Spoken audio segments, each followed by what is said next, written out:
Hi everyone, I hope that you are all having a fantastic day today. I had a subscriber that asked me if I could do a video about, because I've always had a bad back and I've had back problems and, kind of talk a little bit about that. So I figure that, the only thing I can really talk about is the things that I've been through. And so I will share my experience with you guys, and I hope that this helps somebody. So, well, this started back when I was working. I was a plumber pipe fitter, and I hurt my neck when I was at work, and that was where I was mostly laid up. The worst was because of my neck, but I've always had lower back problems too. So the bottom line is, here I'll show you my x-rays from, I did some research and back then, and I had this done in Bremen, Germany at Stenum Hospital. Now this is my lower back side view. That's the L3-4 and L4-5. And so they go in through your front of your stomach, they go in and they, actually it looks kind of like a tuning fork that these things sit in, and they pound these things in between your vertebrae with like a hammer. And it's like, that's how they do it. So that's my lower back. And these were called the Maverick discs, the artificial discs that when I was there. And this is my neck. Side view of my neck. That this was C45, 5.6, and 6.7, and they go in through the front of your neck, and they put them in the same way with like a hammer and a tuning fork. So this was kind of special here because these were brand new. I woke up from surgery and they told me that they've never put those in anybody before, and I was the first person in the world to have the 5 artificial discs in me, and I had it all done in one surgery when I went there. I had the neck done and my lower done all at the same time. And so they didn't even, I asked them, I was like, well, what do you call these things? What are they called then if they're not the Maverick? Because when I was going into surgery, I was thinking I was going to get the Maverick in my neck too. They were just a lot littler, but they looked the same as the ones down in the lower back. But here's the front view. And so, but what those are, this is what they gave me. They told me that they didn't even have a name for these yet. And they told me they'd get me something on it, and this is what they came back and they gave me. But it was a Spinal Kinetics, and I guess they started using this after me. They started using these on everybody, and this is what you still get today if you go there and have this done. Now, why I had this done is because all the doctors here in the U.S. told me that I was going to have a 3-level fusion in my neck, and there's nothing that they could really do for my lower back that they could even think about that would, the surgeries that they were telling me, they said, I might be worse off after it's done. And so that didn't sound like it was too thrilling, the whole thing with the neck and the lower back. And so I got a hold of this hospital in Germany, and they said, we'll send your MRIs, and they still do this. You send your MRIs and get a free, they'll tell you if there's anything they can do for you. But they're like, I guess, pretty much top of the world in the world for this surgery. And they take a lot of insurance cards, from here, because I had to pay for half of my surgery up front. It was $53,000 is what my total surgery was.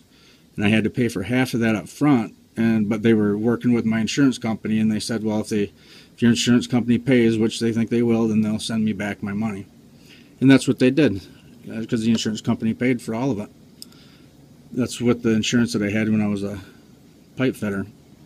So, but well, anyways, so you with this operation, you keep all of your, well, not all, you keep a lot more of your movement than you would than if you had the fusions, you know. And it's also better on your adjoining discs because if you fuse your neck, just about everybody that's get fusions, the other discs on the top or the bottom, they always end up going bad, and then you got to go in to get another fusion.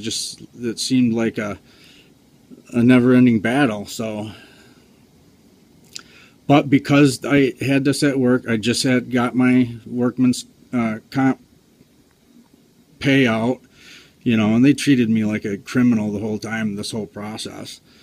That you know, I got my settlement was $73,000, right?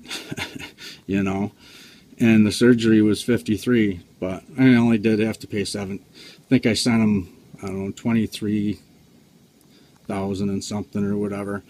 But it was only because I had that workman's comp that I was able to even go over there and do this.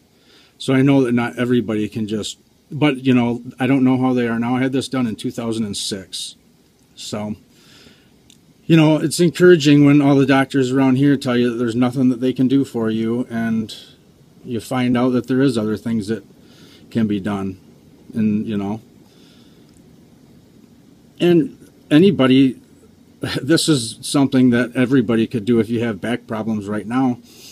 On the spiritual side of things, is because the Leviathan curse goes down through the Mason bloodlines. That's one of the curses that is big, and the Leviathan curse, or the Leviathan spirit, is a coiling and a twisting spirit, and says that you always have a lot of bad backs and scoliosis and all kinds of stuff like that if you have Masons in your family. So you want to break them generational curses in Jesus' name, you know, and because he'll take care of all that, but he gives us the power to do that kind of stuff. So, oh, what else?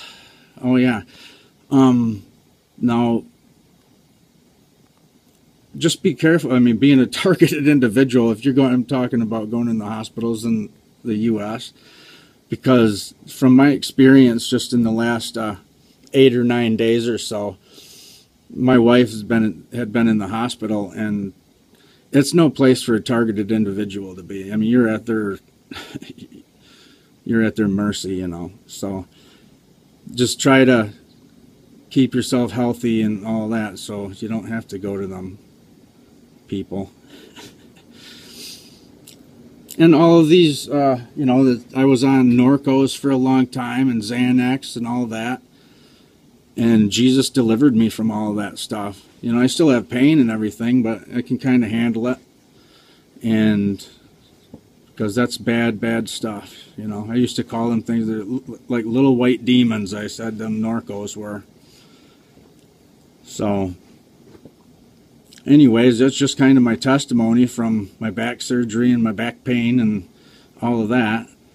So I hope that this helps somebody, and I'll leave a link for Stenham Hospital there in Bremen, Germany, that you can call and get a hold of somebody. And the lady's name is Sue Hart. I think that she probably still works for the international part. She lived fairly close around me back then, and I ended up finding that out too. So Malty was the head of the hospital there, so it was a really great experience too. Everything was included, said it didn't matter if you ran into complications or not, you know, it was all included in the price. And stayed in the hospital for 7 or 8 days, and then they put you up at the Park Hotel, which is a 5-star, and was there for a week and a half or 2 weeks or something, until you're good enough to go home. So I just thought I'd share that with everybody. I used to talk to people on the phone after my surgery and tell them that, you know, I'm still around and feeling halfway decent, and thought that was I was glad that I was able to do it, I guess is all I can say about that. So praise Jesus. And I guess with that, this is getting kind of long. So I will talk to you guys later. See you, love you, bye.